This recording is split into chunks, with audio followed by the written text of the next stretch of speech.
A certain number of Ukrainian soldiers have deserted the unit being trained in France, French media outlets reported, referring to army officials. The desertion remained very marginal compared to the number of those trained in the Western European country they added. The unit in question is the 155, the Army of Kyiv Mechanized Brigade, named after a Kyiv-born princess who married French King Henry in the 11th century. The French army trained some 2,300 soldiers from this brigade on East territory, accompanied by 300 Ukrainian supervisors. According to the French army official, the Ukrainian soldiers who were trained in France were subject to a disciplinary regime imposed by Ukraine command. We don't criminalize desertion in France, the official said. They were in French barracks. They had the right to go out. So, first and foremost, in as much as we are talking that these soldiers have deserted the units or they ran away, nobody is talking about the trauma these soldiers have been through.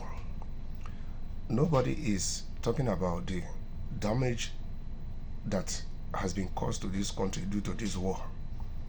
Yes, because at the end of the day, if these soldiers were in their home country, they wouldn't have been allowed to leave the units, of which in France the law is different.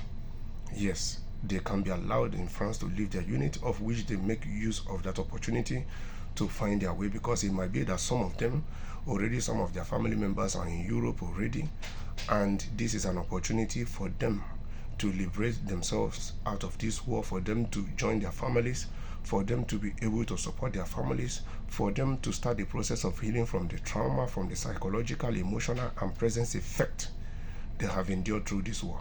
So what am I trying to say in essence? The earlier this war is ended, the better for everybody, because everybody is affected, be it indirectly or directly, whichever way you look at it. So the earlier they end this war, the better for everyone. That is just the truth. Yes, because even when this war is finally ended, of which at some point they have to do, it will take a whole lot of years to rebuild Ukraine, a whole lot of money, and some areas, due to the weapons that were used in those areas, will not be habitable for years. They have to do a whole lot of environmental works to be able to detoxify such environments, to make it habitable, to make it, for it to be healthy, to plant agricultural products that Ukraine can in nearby future export to generate revenue. So the earlier they start the process of ending this war, the better for everybody.